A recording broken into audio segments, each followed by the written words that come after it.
for sure. He was providing. If she would have told me she was her age, I wouldn't be with her. She lied. She told me she was 18. What about She don't even know who baby this is. She don't! I don't know what the hell you're telling your mom. He looks like a grown man. You done knocked up another 15-year-old! Are you ready to tell your mom? You have to excuse me. I need a minute. If you want to step, we can step. I'm stepping.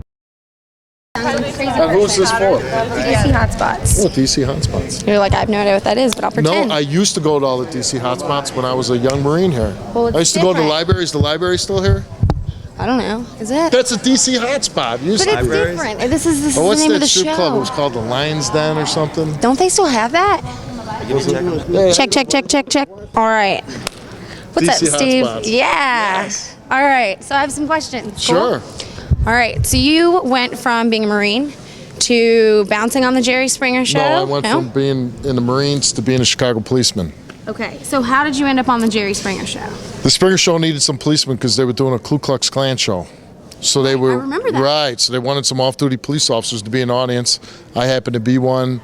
The show kind of changed directions. They went into a more younger, confrontational type of show because Jerry was doing like a Phil Donahue type of show. And so they went younger, like Ricky Lake, and the show took off. And they asked me to be there all the time, so I started being there all the time. The show asked me to shave my head. I shaved my head. And so You're not actually bald? well, I shave my head. Right, but yeah. I'm saying. Yeah, I mean, no, I have hair like yours. What? Yeah, Nice. yeah. I got the pictures too. I can prove it. If my iPad was there. All right. So here's another question. Yes. You have your own show now. How did Yes. that come about? Well, I think the big thing was when I was on the Springer Show, I had a following, and we used to do a thing called Steve to the Rescue, where I would go out and help people. And then the big thing that got me my own show was when Jerry went on Dancing with Stars, Right. they couldn't shut the production of the Springer Show down. So they came to me and said, "You're going to host." Well, I think the NBC thought that Jerry'd be the first one voted off Dancing with Stars. Right. So he'd miss like 5 shows or 6 shows, and then he'd be back. Well, he was on the show for like 5 weeks. Well, 5 times 6 is 30 shows. I ended up doing like just over 30 shows. And when the shows that I hosted aired, the ratings were really good. So I think NBC eventually, I did that for a couple of years. I filled in as the host. And after a couple of years, I think they said, let's give this guy his own show. And it's kind of crazy. Let me ask you this. Do you want to stay with this guy? Do you love him? Yeah? Come on. Why? Because that's not who he is. I know it. Well, who is it? Not him. It's not him? Mm-mm.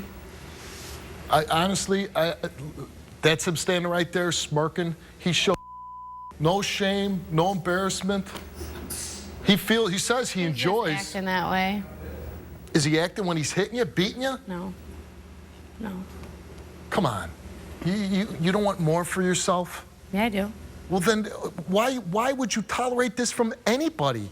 Let alone the man that you live with, the father of your children. Why would you tolerate that from him? How has being on his show and hosting your own show changed your perception of America? Are most of the stories true, or are they altered a little bit? Well, my show is 100% real. I'm not going to speak about any other show that I'm not on. Right. But on my show, my wife is my executive producer, and I ask her, is this real? Because there's sometimes, even I ask. She goes, it's 100% real. And it doesn't change my perception of America because nobody sees more of the problems in society than a policeman, especially a policeman in an urban setting like Chicago. So I dealt with much worse. I'm much more on a daily basis as a Chicago policeman than I ever will hosting my show. The great thing with hosting my show is I can spend a lot more time with one particular story, probably even affect more change in somebody's life than I could as a policeman because I can take my time, get them in counseling, get them into rehab, whereas a policeman, basically you're locking people up. Right. You know, you try to help people out, but you're on the 8 hours, you're answering that radio, so you got to go from job to job to job and churn it out.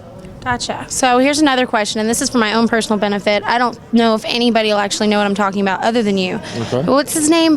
The 2-armed Kenny guy, right? Kenny, yeah. Kenny. What And then happened I to think, him? well, I think he actually, I was watching on one of the stations, he had his own reality show for a little while.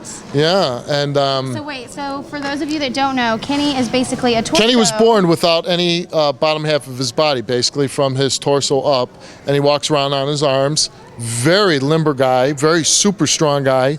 And he was a guest on Springer, and then after I left, the show for a short, brief time had that circusy atmosphere. He used to just walk and they across the brought stage for no reason. and he had like a security shirt on. And actually, when my wife took over the Springer show as executive producer, she got rid of all like the circusy atmosphere, Right. which was kind of hurting the show. And now the show is back to its original, fights and everything else And it's in Connecticut, and you were based where? in Stamford, Connecticut. You are as well. Yes, I live there because my wife Oh, runs both right, shows. okay, so that makes yeah, sense. so we have to both be there. If it was just me, I could fly back and forth to Chicago. But Right. since my wife is running my show and Springer show, we have to be out there. So since you are in DC, the Expo occupation destination, why are you a part of this particular convention? Well, I think it's very relatable to my show because a lot of these occupations, these schools, technical schools, they advertise on my show, and I all the time on my show, and even when I come out here and speak, it's about getting the most skills you can, making opportunities for yourself. It's a tough economy. It's tough getting a job nowadays. And I tell people always tell me, oh, you're so lucky you got your own show. And I always say, luck didn't find me laying on my couch, eating chips. I was always out hustling, doing side work, and that's how I ended up on the Springer show.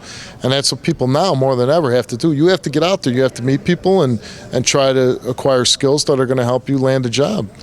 Well, it's great that you were here, and thank you so much for I love talking coming with to us. DC. Yeah, it's great. I was a young Marine out here 20 years ago, and it's glad to be back in DC. We should come up there and see a show. You should come. You can do the whole tour, and you can see Maury, Jerry, and me all in 1 week. Really? Yes. So maybe we'll email you. We'll send you some clips. That We'll would be see great. what happens. Yeah, that'd be great. Yeah. Well. And I'm sure we get you on Jerry and be security for a day. Oh, that would be so funny. Yeah, there you go. Can you imagine that? Yeah, that might not be so good.